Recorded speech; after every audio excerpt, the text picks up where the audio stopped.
In this recording, I'm going to be talking through some ideas about how we can use Catullus as a way of thinking about ideas of gender in Rome.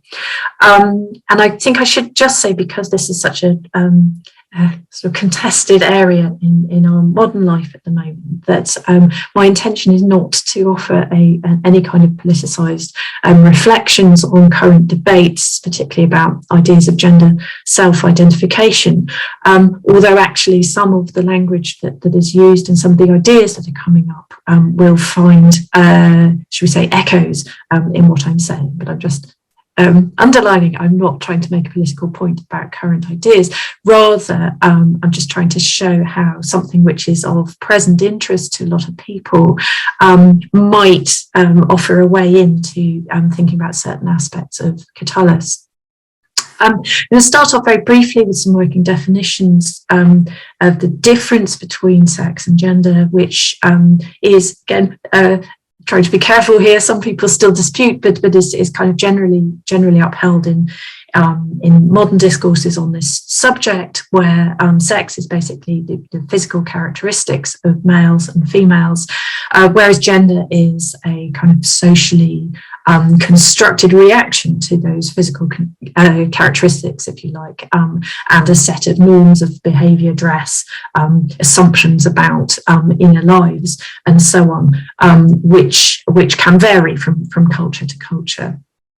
Now, in the ancient context, they don't seem to have made explicitly that distinction between physical sex and culturally constructed gender. Yet in many ways, they actually very much were kind of aware of cultural differences, also entailing differences in the way that gender presented itself, as it were. So, first of all, right, this is not. There we are.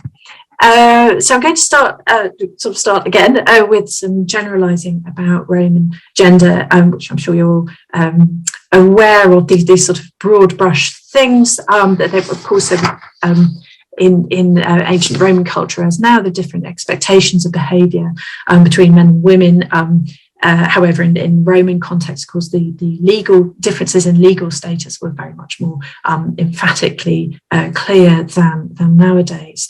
Another element, which again is not unheard of in the modern context, but more pronounced in the Roman context, is this the idea that actually social status and ethnicity are also kind of important intersecting elements when thinking about gender. So it's not simply whether somebody is male or female, but what class they belong to put it in modern terms, or what ethnicity they have, will also affect expectations of behaviour, and of course, especially affect their legal rights, which are gender-based. In the Roman context as well, there was very much an emphasis on an outward idea of performed gender rather than an internal gender identity. I'm not sure there was much interest in, whether or not someone felt like a man or felt like a woman, but very much there was a sense that one must be seen to behave like a man or behave like a woman. And accordingly, again, in ancient as in modern cultures, there were a lot of stereotypes of both good and bad masculinity and femininity. And these are largely quite easily recovered, but partly because they're so easy to discover, it's perhaps worth mentioning that, of course, just because something is a stereotype, it doesn't necessarily reflect the reality of lived lives and the ways in which in day-to-day terms men and women were perceived and interacted. So Catullus does a lot of thinking about gender in all sorts of different ways, but he is not immune to reflecting, if you like, prevailing gender stereotypes within his own culture.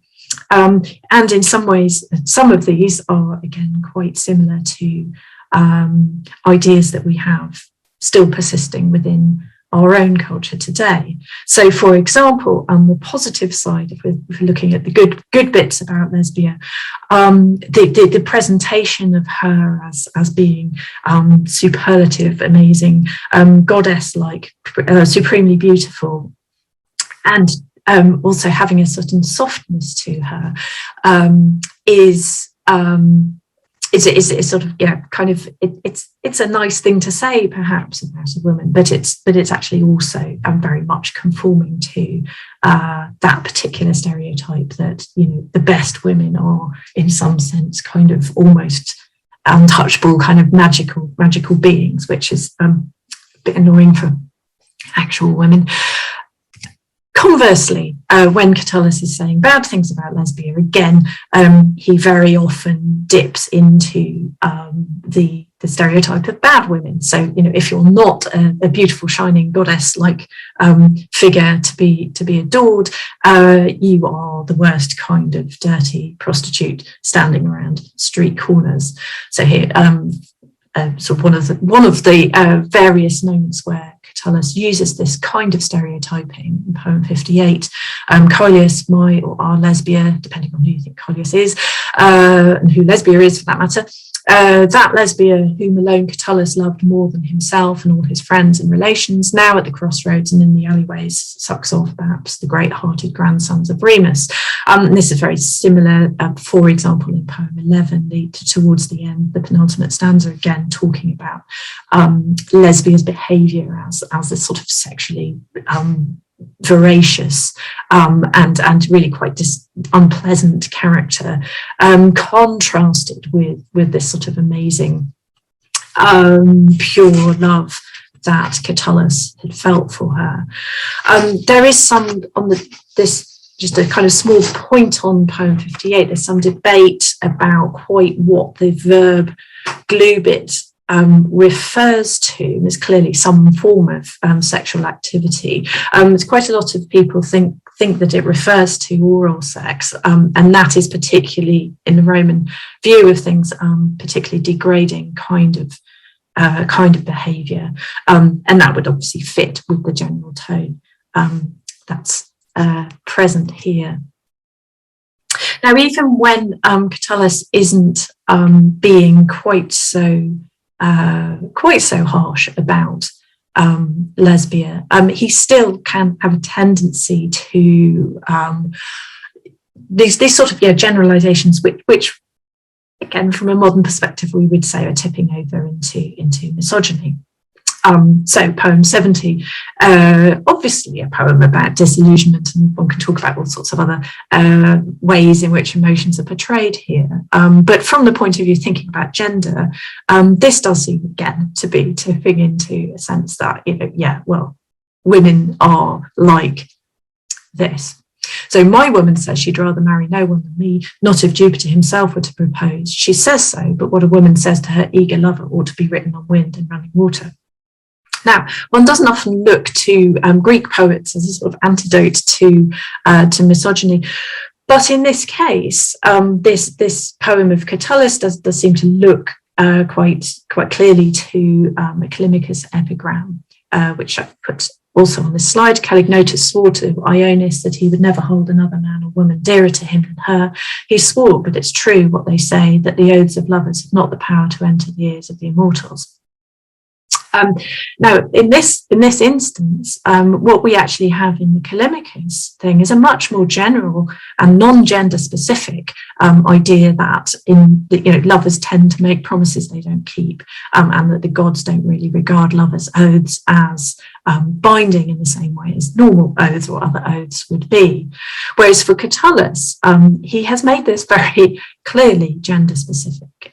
It's his woman who said this stuff, and then he moves in the third line to this generalization, sed mulier, but what any woman says to her eager lover is not worth the paper it's written on, or not written on, as it were. So there's a sense in which we can, as I've been saying, see Catullus just sort of pretty clearly reflecting prevailing ideas within his own culture about, what makes good and bad women. However, he also toys with notions of gender fluidity, as we would call it nowadays. In a slightly more old-fashioned term, we might talk about effeminacy. So there's a way in which love poets, Latin love poets, very much like to play on the sense of being dominated by women, being themselves not really up to masculine behaviour, like going out and fighting in wars and being involved in politics, and all they do is lie around mooning over their girlfriends. Now, I think I would like to emphasise that Catullus is sort of kind of, if you like, has one foot in this camp, but not both feet. He isn't as sort of fully engaged in this in all these kind of cliches, if you like, of softness, molitia, that the other elegists move into, and in general actually doesn't call Lesbia his domina, his mistress. In poem 68 he does, but that's again kind of more complicated area and probably not with quite the same set of connotations as is meant by Propertius. So on the one hand, I guess I'm trying to say, yes, there's a lot of Catullus playing around with the idea of effeminacy that hovers over the male author of love poetry. However, sort of counterbalancing that to some degree, and this actually goes for the other love elegists as well, there's quite a strong strand in modern theories of Roman gender, and as Roman gender intersects with social hierarchies, which places a lot of emphasis on the what I've called the penetration theory, which is the idea that the man who is in the sexually active role is the real man, and anybody who is in a sexually passive role is not. So whether that be a woman, who by definition can't be a man anyway, as it were, in the Roman eyes, or another man, but who's adopted a sexually passive position, that they're kind of, as it were, down the hierarchy from the penetrating Roman male. Now, when we get to the case of Catullus, there are some poems, and I'll come on to that in a second, where he's very clearly is the penetrating Roman male.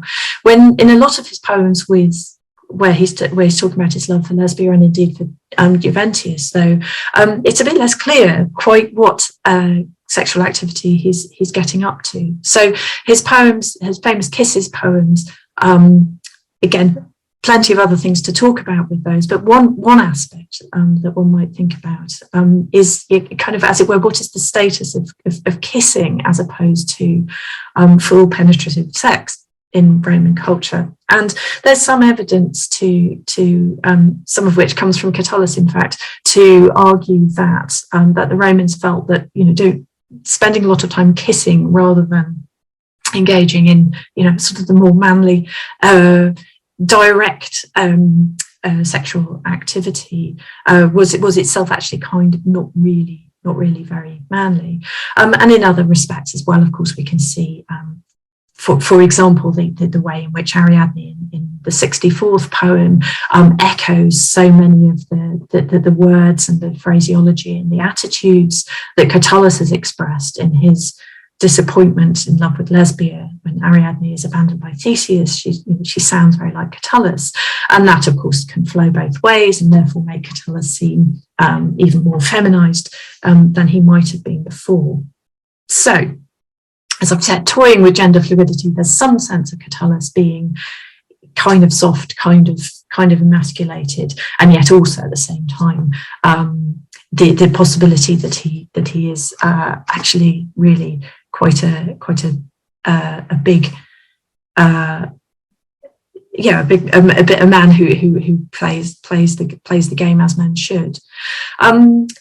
Now, I mentioned Juventius very briefly, and he's sort of as a love object is a rather different kind of other man in Catullus's life. But there are also the other poets, the other male poets,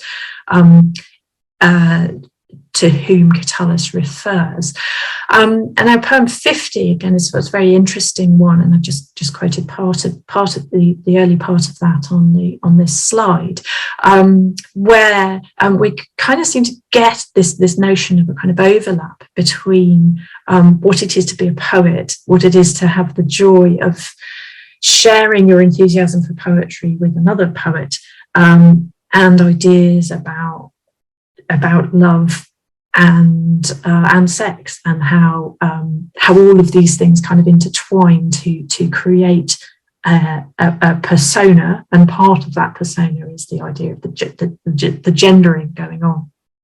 So in this sense, we've got the idea of Licinius and Catullus being at leisure, playing on the writing tablets, as it suited us to be delicatos,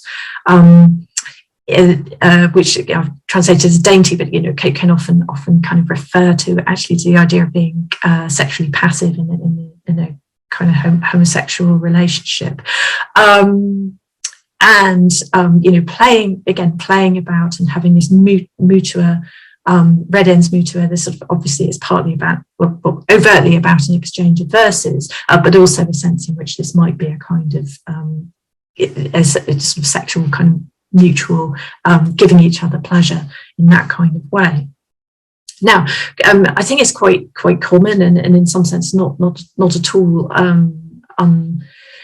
unprecedented or impossible to see a kind of playful air of homoeroticism coming through here, in a sense in which you can present your relationships with other men, even if you're not actually engaged in an actual homosexual relationship with them. Whether Catullus was or not, we have obviously no way of knowing, but you're kind of toying with that idea of poetry and effeminacy and homoeroticism being all linked together.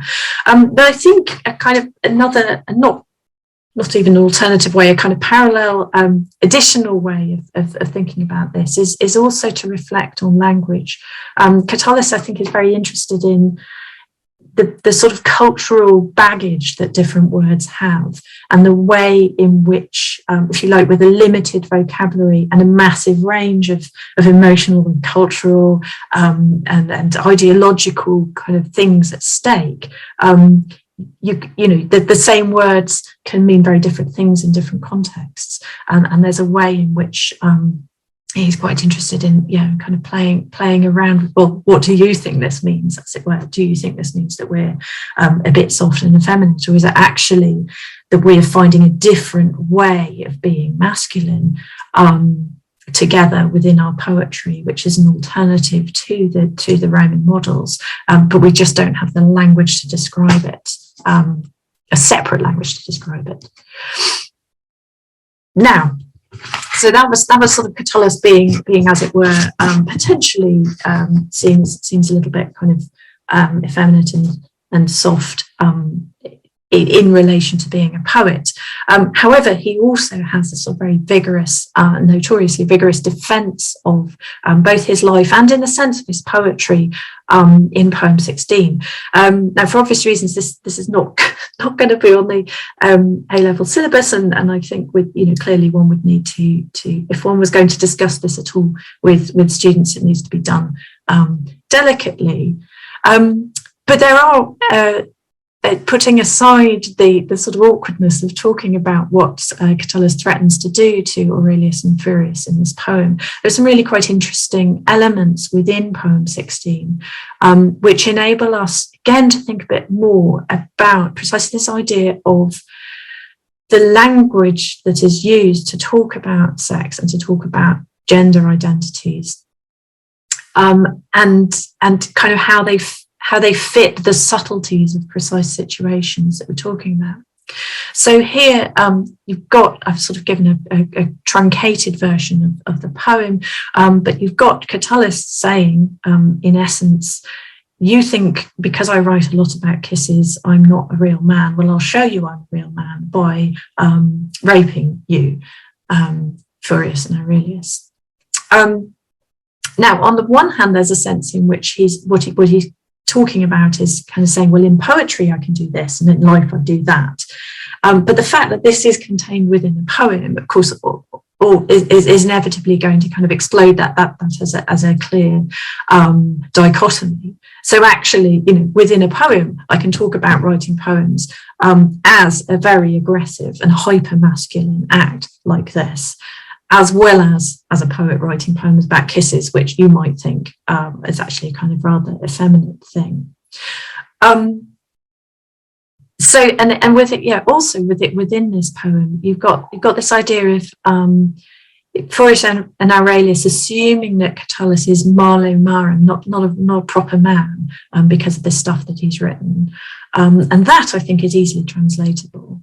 But there's also this idea that they think he's parum pudicum, that he's not really chaste, not properly chaste, not chaste enough. Now I'm saying the word chaste a lot here because that's a sort of the routine English translation of that word. But to us, this seems like a slightly odd thing, doesn't it, to kind of underline your chastity by threatening to rape someone. Now, this might simply be that actually chaste is not a very good translation of pudicus in this context. But I suspect that there might also be a certain ambiguity in the Roman thinking about this word as well, of quite what level of sexual activity is actually compatible with the sense that you have been pudicus in the sense of behaved in a sexually appropriate way for your gender. And that, oddly to us, could potentially include this this sort of threatening to rape other men in order to prove what a man you are, but also to prove how pudicus you are. Now, I'm going to finish off by talking for a little bit longer about one particular poem, which is the poem 63 with Attis, which has a lot of interesting things to say about gender, and particularly actually the way in which, as I alluded to very briefly at the start of this talk, for the Romans, your kind of biological sex at birth as a man was not, as it were, that wholly guaranteeing that you would become a real man as you mature. Now, in particular, there's this idea, which is also current in Greek thought as well as Roman, of the period of male adolescence as this sort of strangely kind of gender fluid time when a boy, he is a boy growing up, just coming into sexual maturity, and then will go on to become a fully mature male.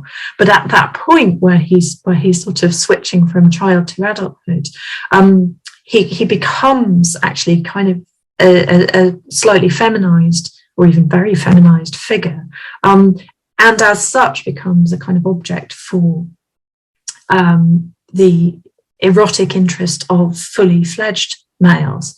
And this is what Attis is talking about in this passage that I've put on this slide, where he talks about how he's gone through all these different phases of selfhood, an adolescent, a teen, a boy. I was the flower of the gym, the glory of the wrestling ring, etc., etc. So there he's talking about the sense in which, when he was, as at this sort of adolescent stage, he kind of had this semi-feminine aura about him, as is generally true of a lot of boys of that age. But of course, for Attis, the fact that he has gone on to castrate himself, the development, rather than going from little boy through to slightly feminized ephebe through to mature male, his trajectory has actually been little boy to ephebe to full-on mulier, to woman. Now, this is kind of unusual in so far as we can tell how, in general, Romans thought about eunuchs. So, on the one hand, Catullus or Attis uses words which imply a kind of sense of emasculation. So corpus eruastis, you have unmanned your body, from extreme hatred of Venus. So this sense that the castration is making him less of a man. But there's also this idea that not only has it made him less of a man, but by so doing, it's actually made him a woman. So Caecin et notha mulier, the spurious lady, had sung, calling a eunuch a woman is not particularly common.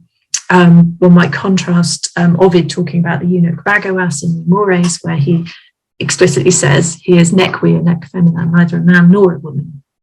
And in general, the Romans, thinking about the priests of Cybele, the Galli, thought of it obviously very unusual, exotic, foreign, not exactly male, but their name on the whole was the masculine form, Galli, not Galli, and they weren't routinely described as female. And in Ovid's version of the Attis story in the Fasti, he again calls them semi-mares, these sort of half men, part men, which is a word also used by Livy to describe intersex children, sort of naturally born intersex children rather than eunuchs.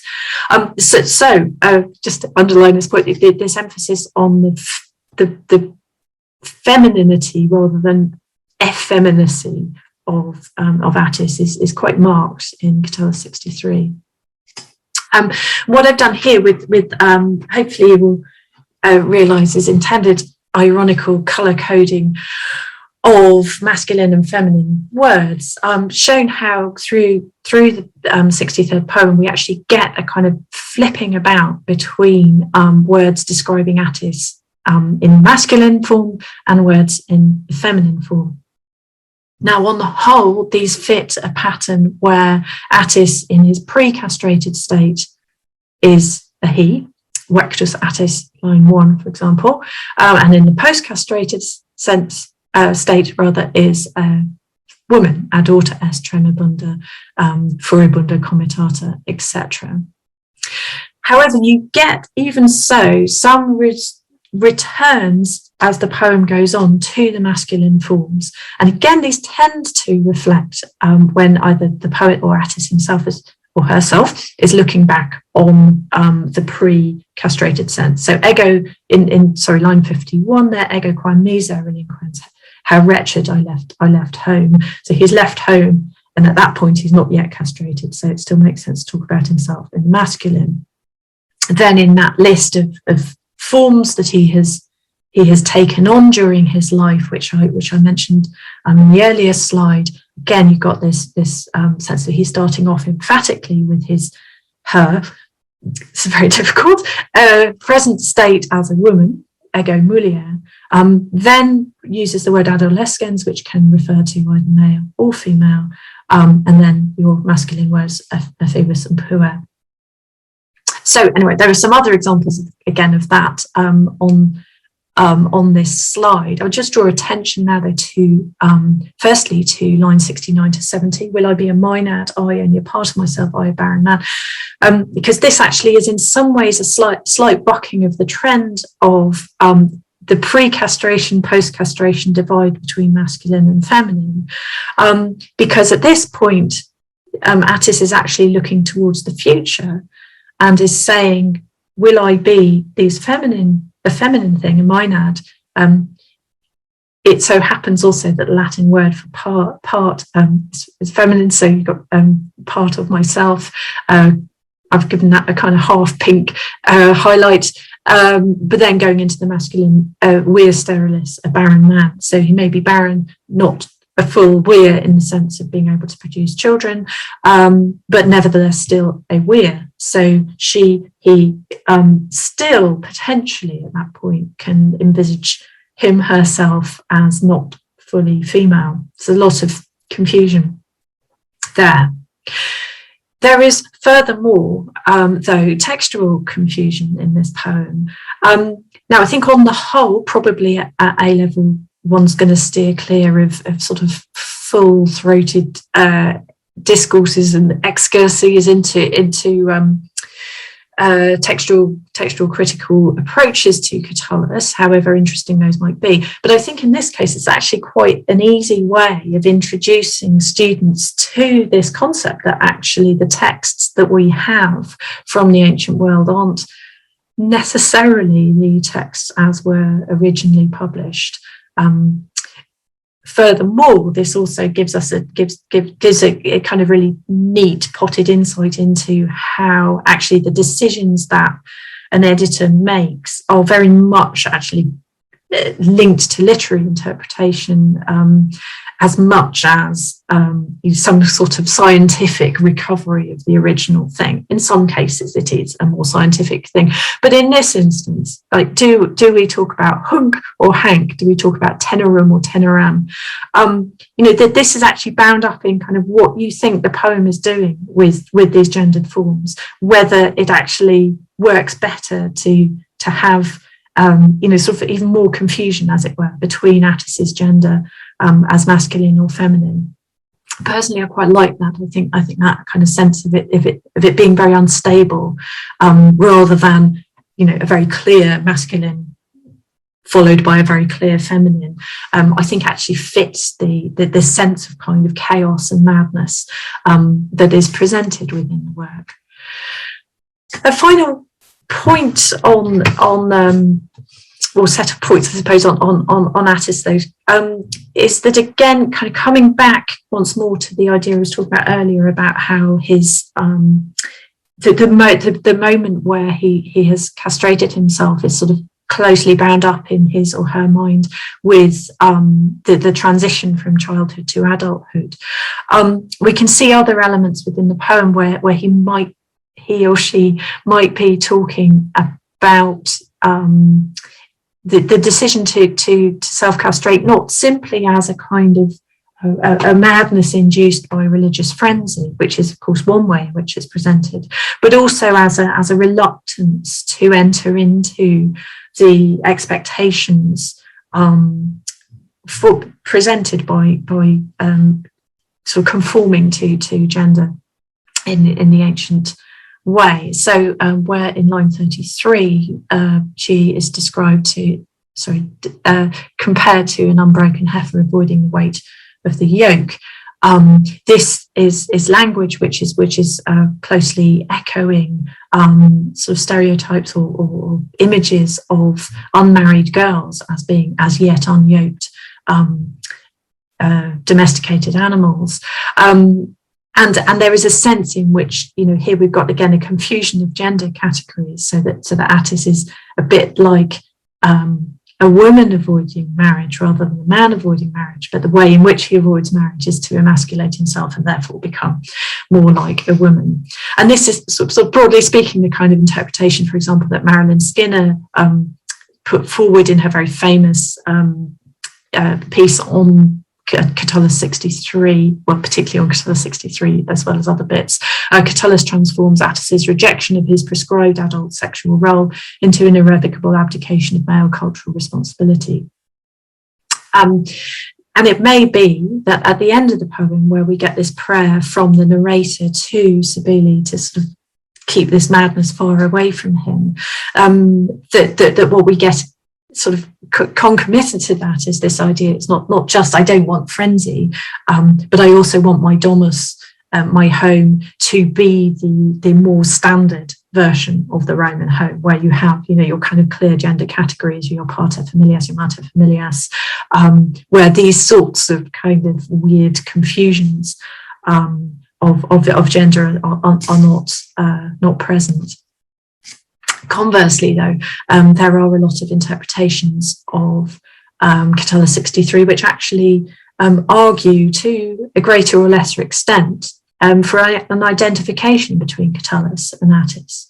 And in this respect, we can kind of come back to some of the ideas of the sort of feminization of Catullus I was talking about before, like the connection with Ariadne, the point about the kisses, all those sorts of ideas might be able to kind of map on in some way to the story of Attis in poem 63.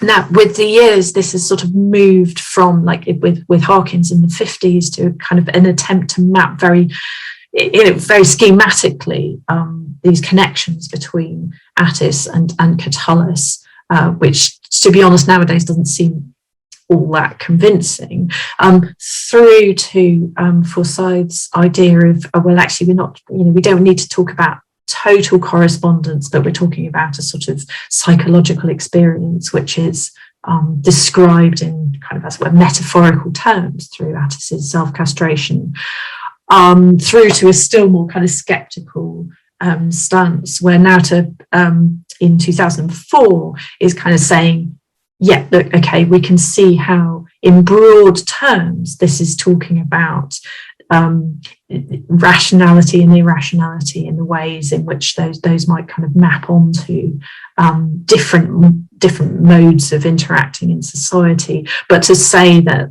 there's something autobiographical in Catullus 63 doesn't really work, not least because it's quite difficult to find, although you can kind of work out the self-castration as a sort of sense of, okay, well, the love has unmanned him, but the fact that it is said in Attis's case to have been undertaken out of excessive loathing for sex seems not really to quite work in Catullus's case.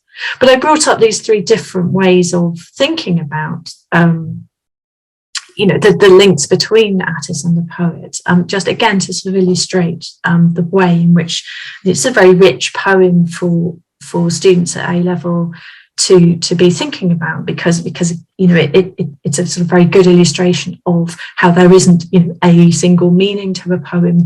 Things can mean lots of different things to different people, have meant different things to different people across time. And I think it quite probably also is worth emphasising that it's not just that we in the modern age have interpreted things differently depending on our own views and context, but quite likely in the ancient world, again, there's also differences of interpretation. Now, finally, just a very brief recommendation of a recent sort of review survey of ideas about gender and sexuality as seen in the poetry of Catullus by Sarah Myers in the Cambridge Companion, and she obviously has much more time and space to go into a lot more of the sort of the different schools of thought which have been brought to bear on the work of Catullus. So should anyone be interested in pursuing this further and want to have a kind of easy way into some further reading, then that's a very good thing to look at. So, thank you.